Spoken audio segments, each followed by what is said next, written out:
we please be so kind and the way we are as ASBA members, would we please welcome Dr. Michael Crow, President of our School. Thank you, Michael, and good morning, everyone. I thought what I would try to do today is talk for a while and hope that we have enough time for a discussion, or at least hopefully some opportunity to talk about questions or issues or concerns that you might have. But first, let me make sure that everyone fully grasps that we're all here because we share some common values. All of us are committed to children and their success, or we wouldn't be sitting in this room. We wouldn't have run for office, we wouldn't have become a superintendent or a teacher or a college professor or a college president. We wouldn't be here if we didn't share that common value. None of us would be here either if we didn't believe in the future. So many people that we hear from today, so many people that are in the media or whatever the blather is that's coming across the radio or the television, it's negative, negative, negative, negative, negative. It's sickening. It's unbelievable. America was not made into the great country that we have today because of people that spoke negatively or didn't have a belief in the future. It was made because we had a belief in the future. You wouldn't be in this room if you didn't believe in the future. So if you love children and want them to be successful, and you believe in the future, we can get a lot of things done. You can achieve almost anything if you believe those two things. So I'm operating under the assumption that I'm among friends.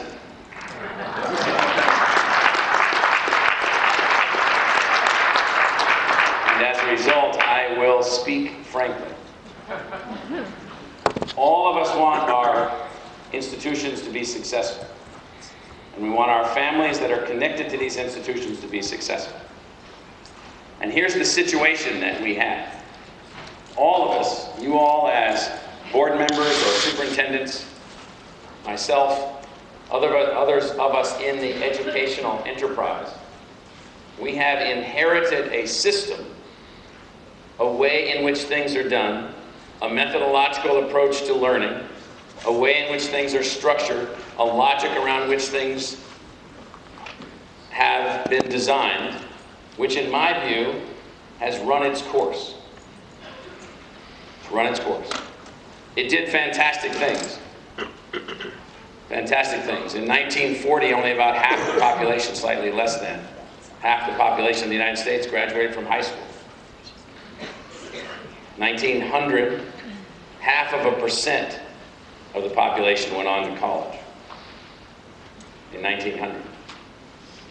And so over time we built a model which was the pride of the world for universal education, universal high school, access to great public universities. And the model that we presently are implementing, in my view, there are obviously individual exceptions in different districts, different schools, different innovators and so forth, but the overall model peaked in 1970. Think about it, how many of you were alive in 1970? I'm shocked, there's a couple people who didn't raise their hands. Thanks. I was in high school in 1970. And I went to 4 high schools, by the way, in 3 different states. My father kept moving and moving and moving. We moved 21 times before I was 17 years old. And that doesn't count the places that we lived for shorter than a month. I don't count those. And so the model in 1970 kind of peaked. That's when we sort of hit that 3/4 of the kids will make it through high school in general, half in some school districts, but 3/4 overall around the country. Attainment of educational success peaked for many groups of our population in 1970. It's absolutely amazing. So what does that tell me? It tells me that we achieved great things. We built a fantastic platform. We were able to move forward and achieve fantastic educational outcomes. And why do I focus on educational outcomes? So let's say there's 1,000 variables that predict social mobility. That is, entering society in one socioeconomic class and being in a higher socioeconomic class as an adult. Of those 1,000 variables, one outweighs all of the others combined, according to the data. The single most significant predictor of social mobility in the American society in the last 110 years is educational attainment. Lots of individual exceptions. People always say to me, well, what about so-and-so? Okay, well, so-and-so is a genius. The rest of us aren't. Some of us actually have to have an educational experience to be able to get on the right track. So if educational attainment is the single most significant predictor of social mobility, if economic success in our country is the means by which we advance our country to higher levels of achievement, not only but importantly, and our educational system has peaked, and you all read the data about all these other strange named places that are outperforming us or whatever. I don't really care too much about that.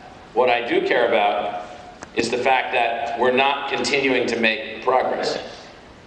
We have not figured out how to get every kid through high school.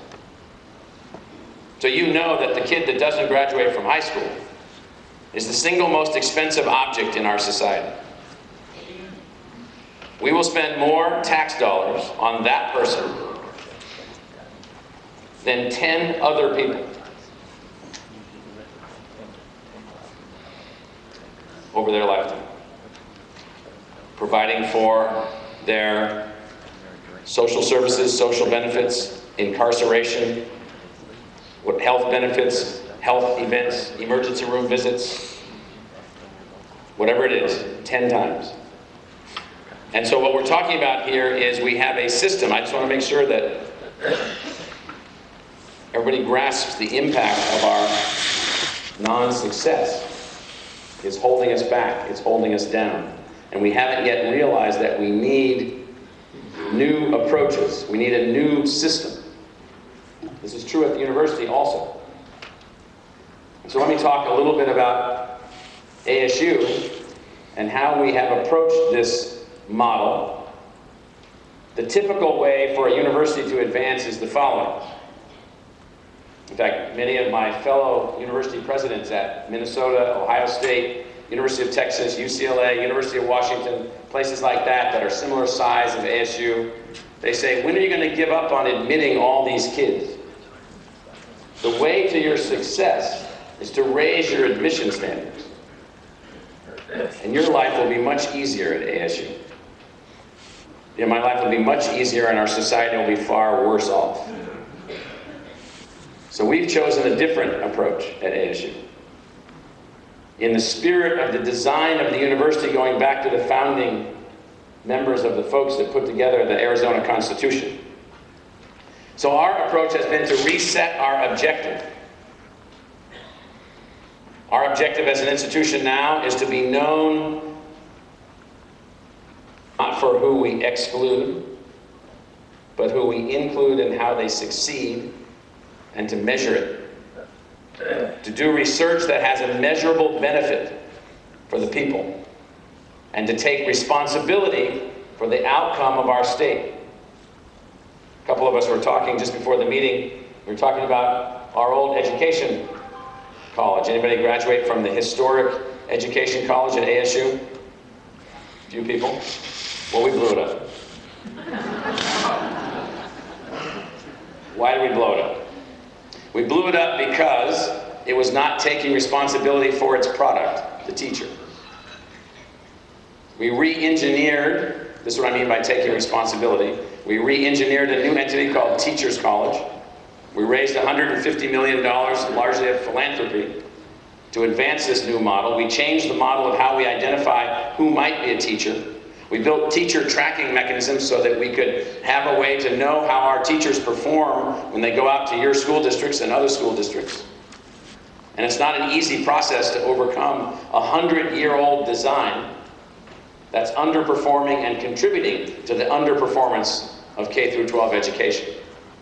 We started that 5 or 6 years ago and we're well on the path. So we have reset our objectives, we have reset our design, what we call our design aspirations. The worst thing we could possibly be is attempt to be like some other university. Arizona doesn't need a generic public university. It doesn't need UCLA. It doesn't need Ohio State. It needs a university dedicated to this place. We reset our values.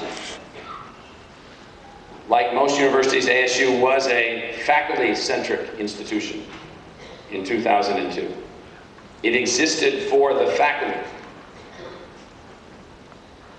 said we're not a faculty-centric institution. We are a student-centric institution.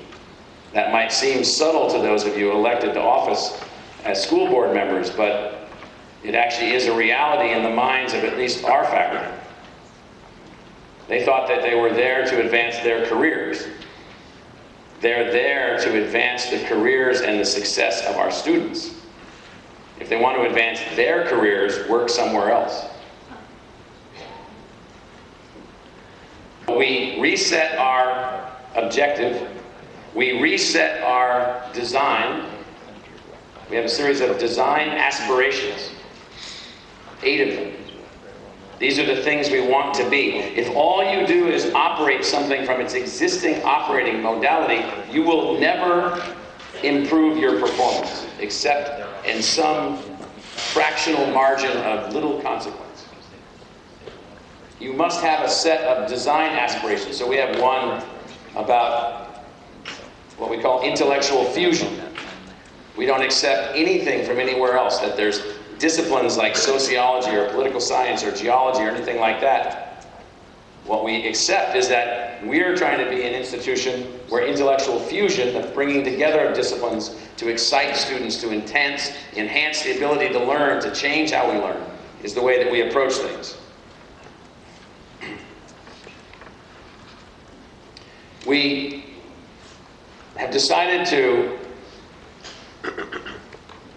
take the word tradition, which is really meaningful in higher education, obsessively so. So my wife, who's like a mega genius, I don't even know how I hooked up with her. She just is. It's like she had like a 1600 on her SAT score in the old days. I'm like, how do you even talk to her? So she had this word for that, filiopietistic. Okay. So filiopietism is an obsession with tradition, an adoration of tradition. Well, this is the way we've always done it. This is the way that it is. This is the way it will always be. So we decided to throw that out the window. And we decided to replace the word tradition with the word innovation. And then we decided to use innovation as our methodological norm. Constant innovation. Now what led us to make that conclusion was the inadequacy of the model, the inability of the model to move forward, the way that everybody else was just taking, like where I came from, Columbia University, we almost had no one ever not graduate. Well, duh. You only take the upper 1% of the high school class. They don't even really need to go to college. You put them in college and you take $45,000 a year from their parents and you surround them by these muckety-muck professors, and I call that diamond polishing.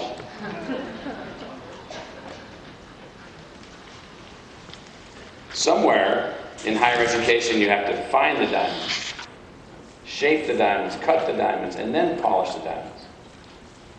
And that process is what Arizona State University exists to do.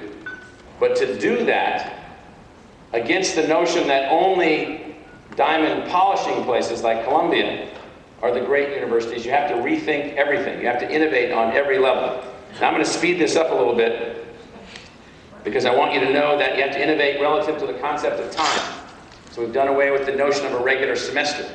We're allowing students to advance at their own speed in their own ways on different types of platforms. You have to do away with the concept that class size is a meaningful thing. It is in some classes. It isn't in most. Now, these are not things that we're like thinking up. These are things that we have come to know with analytically based, rigorous data on student outcomes derivative of innovation, time innovation, pedagogy innovation, structural innovation. We eliminated 69 academic units, restructured new academic units, did things that could only be done in Arizona. People here actually believe in the word change, actually accept new ideas, as opposed to other places. And we focused on this notion of the centrality of students. So for us, I'll use one example. Math is not a subject at Arizona State University for which a C is an acceptable grade. You have not mastered the material. Let's just take one class. We offer 16,000 different courses. I'm picking one class. Math 142. Introduction to College Mathematics. Every freshman either has to pass out of that course or take that course. We have 10,000 incoming first-time, full-time freshmen and 10,000 transfer students from community colleges. Each year, 20,000 new undergraduates. Huge number of students. The way we used to teach that class was in basically dozens and dozens and dozens and dozens and dozens of small sections. Failure. No connection to the students, no methodological understanding, no pedagogical platform. Students that were already knew the math, they did fine. Students that knew some of the math, but not all, didn't do fine. And those that struggled were obliterated. Obliterated, most of them quit the university. So 6 years ago, we had a 35% non-success rate in that class. Of those students, half did not continue at the university. Just think about that for a second. We now have a 10% non-success rate in that class at half the cost. We changed everything. And no one leaves that class that does not understand all 8 core subjects in that freshman math class. That's through re-engineering our pedagogy, re-engineering our technological platform, reconceptualizing the way we do everything. Now, I'm just giving you this as one example. I could give you hundreds of examples. Let me boil this all down. The outcome. I'm just going to use a few numbers. In 2002, when I was honored to be selected for this job, Arizona State University graduated just under 9,000 students. Last year, this year, 2013, we will graduate just under 19,000 students.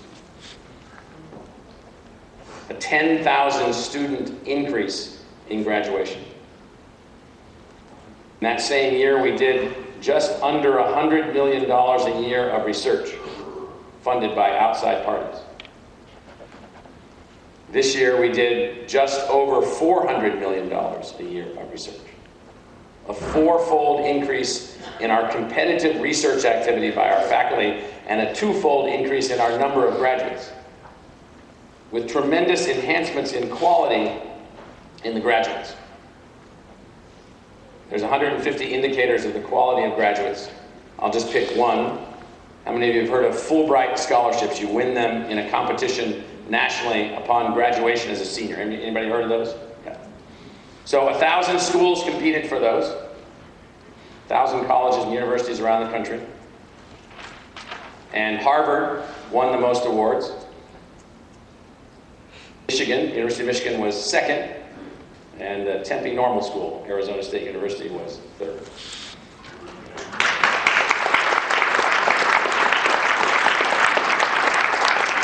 We beat my old school, Columbia. We tied with Princeton, cheesy little operation in central New Jersey. We did, by the way, we ASU had the highest winning percentage. And it's not just Fulbrights, but all these awards, all these activities, everything that's going on. So one thing when you think about ASU, you have to not pay too much attention to the national media, in the sense that our average debt for a student graduate, half our students graduate with no debt. Those that graduate with debt graduate with among the lowest debt levels in the country, a commitment of ours. I just use that as an example to add one additional statistic. In 2013, Arizona State University's undergraduate student body population became the singular research university in the United States which had a student body population representing the entire socioeconomic diversity of the state. Pell Grants, everybody knows what those are? So those are for families below a certain income level.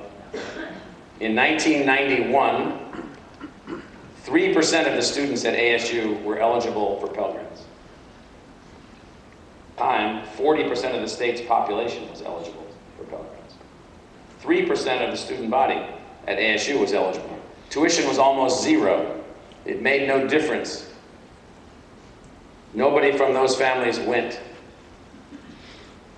In 2013, 20 years later, 40% of our students are eligible for Pell Grants, and 40% of the students in the state are eligible for Pell Grants.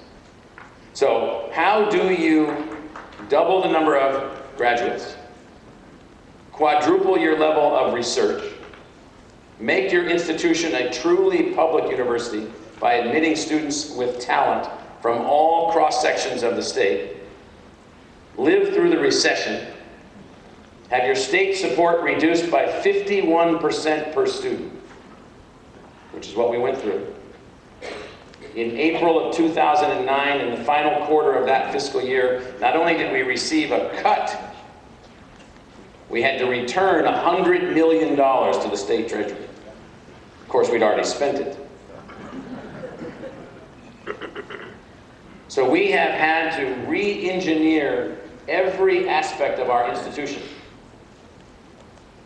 It requires us to rethink everything about who we are, how we work, how we accomplish things, and to be obsessively focused on finding leaders who know how to do the things I'm talking about. Measuring everything, everything. We know the keystroke patterns of students taking certain classes to help them to help us understand how they're doing in those classes. We know the outcome of every student in every section, every subsection of every class. Because there are things that we still have not achieved. It is not yet the case that any child from any family has an equal chance of exiting ASU. The only schools that have equal chances of exit or graduation are those schools that handpick their students in the university world. Those, by the way, are considered by most people to be the great universities of the United States. The president of Yale University sent out a congratulatory letter to incoming freshmen, and in the second paragraph of that letter, reminded them and everyone else reading the letter that they were chosen. They were one of 30 applicants for every seat. Therefore, they must be great. Yale University is a private university. They can do whatever they want. The United States will not be successful if every university operates that way. The United States will not be successful if your school districts thought that way or acted that way. Arizona will underachieve if we don't find a way to get the entire population to high school equivalency, and half the population not to a university degree per se, but to ongoing technical or university education. That's what's predicted that we need for our economy to be more successful than it is right now. Set aside the notion of what does it take to make a democracy work in the modern, complex world that we're living in.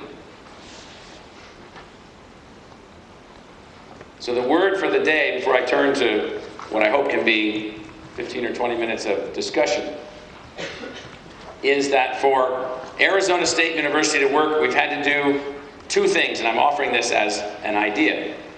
We've had to look to the past for the values of what a public education is supposed to be. And that is, it's supposed to be merit-driven, merit-based, accessible, high quality, equal to the education that anyone could get at any other institution. And we've had to look to the future for finding ways to rethink how we do this, because the old model didn't work. So one of the books on my desk in my office, you'll laugh at, but it is a printed copy of the University of California's catalog from August 10th, 1950. Now, why do I have that catalog there? To be admitted to the University of California in August of 1950, you have to have taken 4 years of math, 4 years of science, 4 years of English, 2 years of foreign language, and 2 years of fine arts, and gotten at least a B. Tuition was 0 at the time. The University of California was already a world-class research university. It was not obsessed by exclusion or selectivity as its measure of success. It was focused on providing a great public university education to kids that had worked hard in high school. The admission requirements at the University of California at Berkeley right now are you must be in the upper 4% of your high school class. Most people that went to the University of California in 1950 could not be admitted today. That is, in my view, and I say this to them all the time, which is why I usually ride in armored vehicles in California, failed public policy. We cannot approach things from their perspective. What we need to build is that idea of what the public university was supposed to be: accessible, engaged, unbelievable high quality, unbelievably committed faculty members, and build that and make that work here in Arizona. And that's what we do. That's what we do every day. That's how we advance. Now, we have a long way to go. We have a long way to go. But Arizona is the place where these kinds of innovations and these kinds of changes and these kinds of opportunities can be realized. So for those of us that are at ASU, most of us could work wherever we would want to be, but we choose to be here because of what Arizona means, what it stands for, this notion of innovation, this notion of independence, this notion of creativity, this notion of newness, this notion of openness to new ideas. And we blend all of that together in what we hope will be an institution that can serve you and your families and your students. Back to my original comment, we're all here for the same reason. We're committed to children and their success, and we believe in the future. Thank you.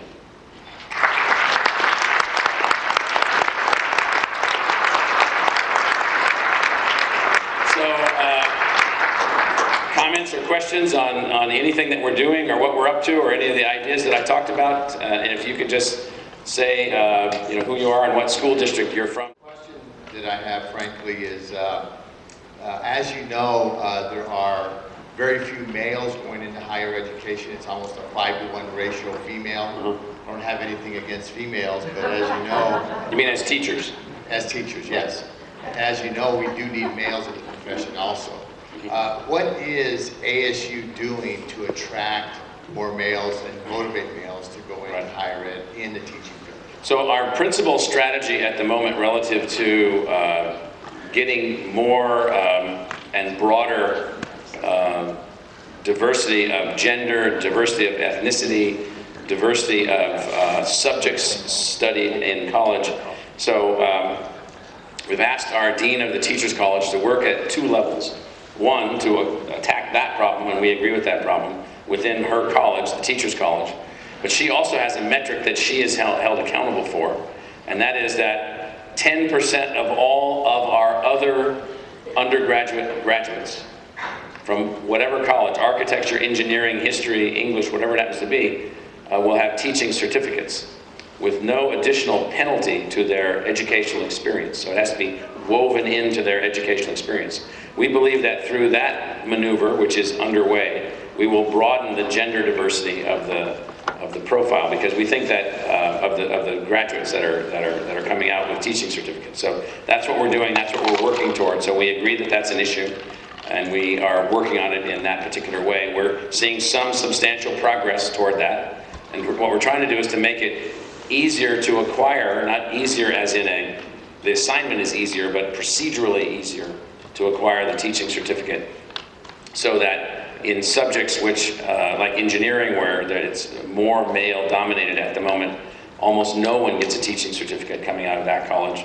They now have as an objective that 10%. So for us, we're graduating, I don't know, 1,500 engineers a year. If 150 of them were also certified as teachers, we think that's a fantastic outcome. So that's the way that we're approaching it. Thank you. And there was someone right behind you. Good morning. Good morning. Bonnie Lopez, Douglas Unified School District, way down by the border. Yes, I've been there. Great. We want you to come back. Yes. I'm wondering, what are your plans, or what are you doing to address the rural school areas? It's really tough for our kids to be coming up to ASU for interviews or to find out about the program. What are you doing? Are you creating satellite campuses to reach out to our area? Right, so we obviously, the state is huge. This state is the fifth largest, physically the fifth largest state in the union. Here's what we've been doing. One, we're trying to reach out to every high school physically, and if we're not visiting your high school and you think that we should be, you need to let me know that, number one. Number two, we have been expanding and branching. We now have an academic center in Lake Havasu.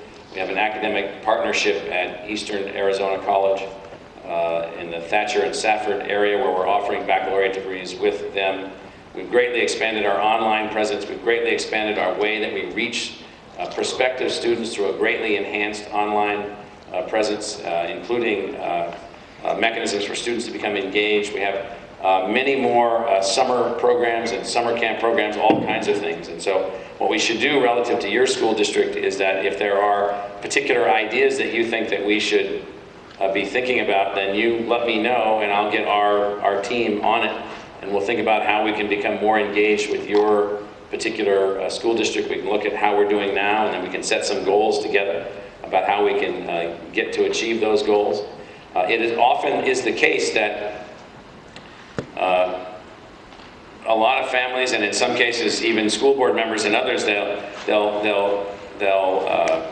not understand how we work for in-state students. So we have a stated annual tuition of about $10,000 a year, but our average tuition paid by a family from Arizona for their child, not including any loans, is under $4,000 a year.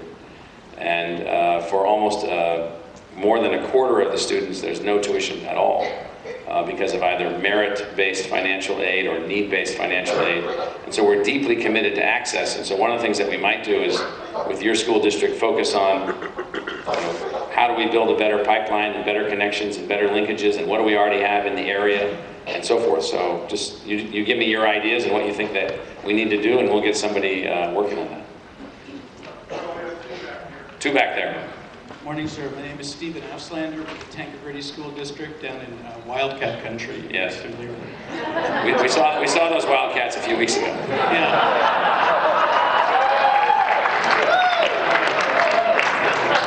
We'll see you again in... Yes. No, we won't. He's talking about basketball.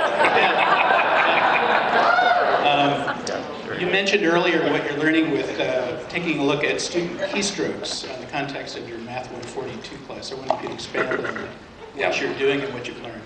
So we have a number of technology partners that we're working with in this math space. We've built a platform that we call Adaptive Learning. The Adaptive Learning platform allows us to take a student, let's say the student is doesn't understand what a negative number is for whatever reason. They missed that week, they just didn't get it, their teacher didn't understand, they like me, talked to their friends before the test and they said, put down 7. No, so, and so they didn't get it along the way, but now they're at the university And if they don't get that concept of negative numbers, they can't understand probability, they can't understand a range of other things. If they can't understand probability, they can't be successful in most of the disciplines that we have. And so what happens in this particular learning environment, we learn what the student through the adaptive learning platform doesn't know. Effortlessly and without recrimination to the student is moved back to learn that skill. The professor is notified that that student is moved back to learn that skill. There's now data back and forth of how the student is learning that skill, how long it's taking them to solve the problems, how long they're spending on certain problems. Then that behavior of that individual student is then compared with the generic data of the other 40,000 students that had the same problem. It turns out that of those 40,000 students, 38,000 of them could solve the problem normally.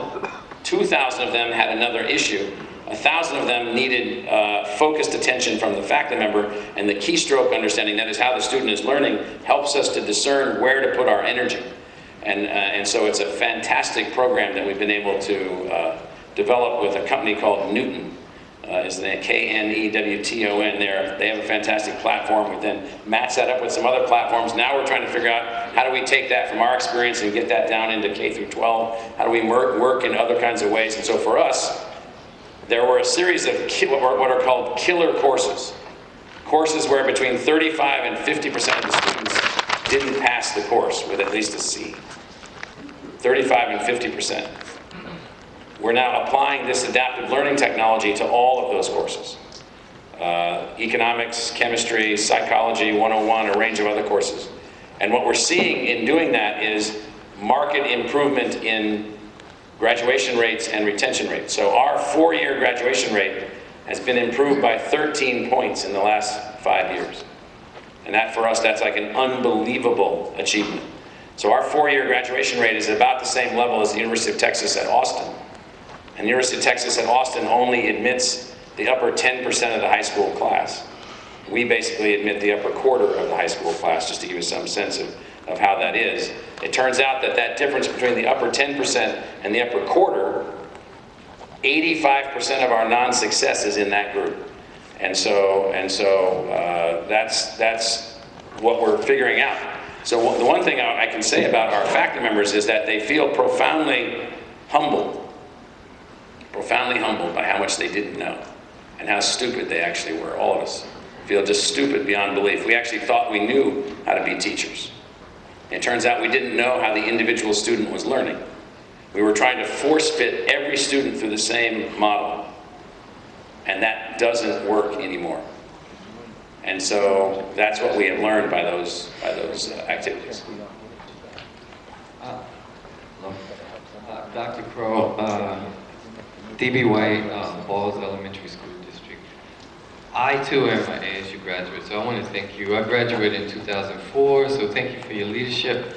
You know, I noticed, because I worked at CPS for a spell, that a lot of 8th graders, when they transition to high school, they don't even have the aspiration of college in low-income areas. Sure. So I'm wondering what efforts your institution does to attract these future students.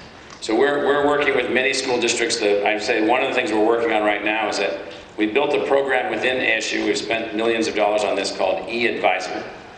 eAdvisor is basically a tool that allows a student to simulate or game their outcome. So they can say, I want to be a psychology major, I want to be a business major, I want to be a philosophy major, whatever it is, but I'm a chemistry major. It allows you to game your pathway to any outcome endlessly, as many times as you want to game it. It allows you to simulate your outcomes and allows you to simulate it with your actual data. The system will come back and say to you, well, Michael, you know, you didn't really do that well in Math 142. You're going to have to go back and do this, this, and this if you really want to be a so-and-so major.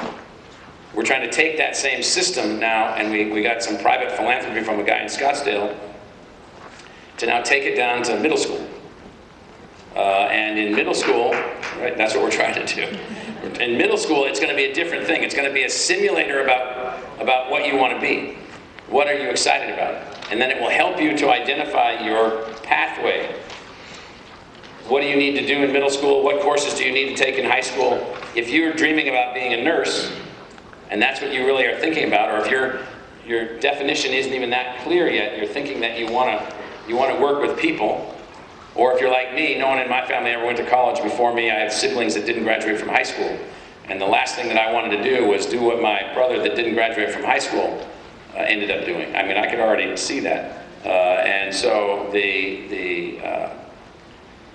how when you're just a kid and you're not from a family that knows about college, how do you know what to do? And then your advisors are in the middle school. They might not be able to help you. They might be able to help you. So how do you augment everything? And so what we're trying to do in answer to your question is we're trying to build tools that are tireless and can work with infinite numbers of individuals. And so that's one of our strategies. And the second strategy that we have is engagement. So we have a senior officer of the university named Jim Runn, who is called Vice President for Educational Opportunity and Student Success. So his job is to work on what we call the pipeline with individual school districts to coordinate our programs. We have about 300 programs that are intended to help college going rates and tracking towards college. Now, having said all of that, people think that we think everyone should go to college. We don't think everyone should go to college. We think enough people should go to college that can help our country to be successful. And that's more than are going now. So it's kind of a simple equation like that. It also is the case that if the kid doesn't go to college, they need to get some kind of technical skill. They need to move on to the community college. They need to get some mechanism to engage in the economy that lies ahead. So the prediction of all of the labor economists are, and everybody should know this, is that 80% of the jobs in the year 2018 or 2020 will require more than a high school diploma. 80% of the jobs, more than a high school diploma. That doesn't mean a college degree, more than a high school diploma. You just got to keep that in mind. Yes, Michael? Crow, you've been the leader of creating the New American University, and some would say against all odds. But regardless of that, we have about 400 or 500 school board members here. What advice, what suggestions could you give us in terms of our movement toward K-12 education? So the 2002, July 2002, I took this position. So I arrived at ASU, and they're in 3 modalities, none of which I thought would lead to success. One, they believe that they are a make-do institution. We don't have many resources, we're beleaguered, it's, surrounded by idiots, whatever. And so the best that we can do is to make do. So they were in a make-do mentality. Secondly, all they talked about in these meetings that I would go to was politics. I said, who cares about politics?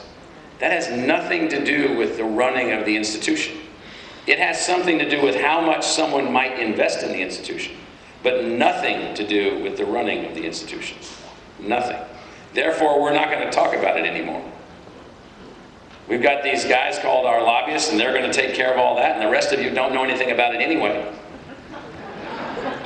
So we actually hired you to be a chemistry professor or an engineering professor or an English professor. You're supposed to know something about that. We didn't hire you as a political advisor.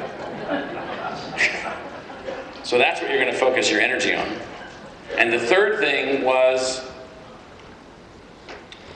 a lot of conversation about how things couldn't be done. And so I'm not really interested in hearing from anyone how something can't be done. I don't really care, because I don't believe you. I don't believe you actually know that. I believe that the chance of success is greater than the chance of failure. Therefore, what I'd like to hear and what I'd like to have us talk about is, what can we do? Can we do that? Let's do that. Can we do that? Let's do that. Because what happens in many organizations is that they spend their time feeling beleaguered, feeling powerless, feeling political, and feeling like they can't get anything done. Actually turns out to not be true. A small group of people an individual school board, an individual university, a group of superintendents can do anything. Anything. All they have to do is want to do it. Now, that might sound like some simple cliche, but we're 11 and a half years into this project at ASU. We've attracted people from all over the country and all over the world to help us to implement it. Every single indicator of performance that we have, every single year, for now 12 years, is better than it was the year before. Every single indicator. And when the rate of increase is diminished, it's still better, but not at a fast enough rate. We focus in like a swarm on that. Why is it that our freshman retention rate for Native American students isn't increasing at a faster rate? It's increasing and it's improving, but why not at a faster rate? And when you put that kind of focus on things, and you don't sit around and think about what you can't do. And so how many of you are board members? And how many are employees like me of boards? So I'm just like the superintendents. I report to a board of citizens. And what we have focused on in my relationship with my board has been on the board facilitating us to be innovative and to make changes. Us to be facilitative and to make changes. And that's what my board and I work on. I can't get out too far ahead of them. And so the way that we've dealt with that is set the objectives for me. What is it that you want me to do as your single, sole appointed employee? So I have an unbelievable set of objectives that are almost impossible to attain.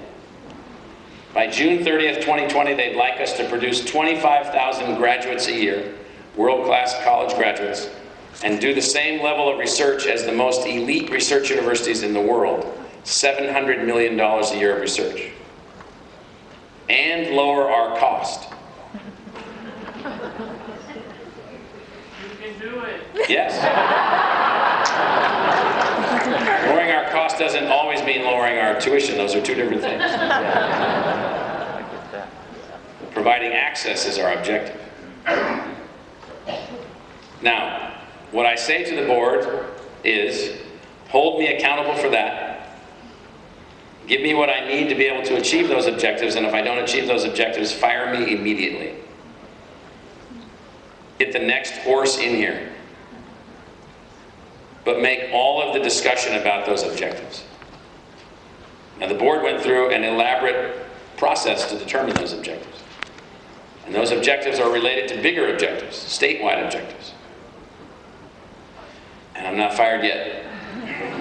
Now, there is a funny, I'll make my last comment, I think, because we're done, but there is a funny thing back at the University of California when Ronald Reagan was elected governor of California in 1966. He had one thing he wanted to get done before all others. He wanted the president of the University of California to be fired. And so as the elected governor, he turned out to be the president of the Board of Regents. So I'm sure that the president of the University of California, a guy named Clark Kerr at the time, realized that his days were numbered. So this is for you board members. So the president comes to the meeting, the first meeting that Governor Reagan is attending. And so the first thing they do is they take a vote. And he's fired. So the president raises his hand. He says, well, should I leave now? Or should I go through the agenda for the rest of the meeting since there's nobody else here that knows the agenda but me? Now, they said, okay.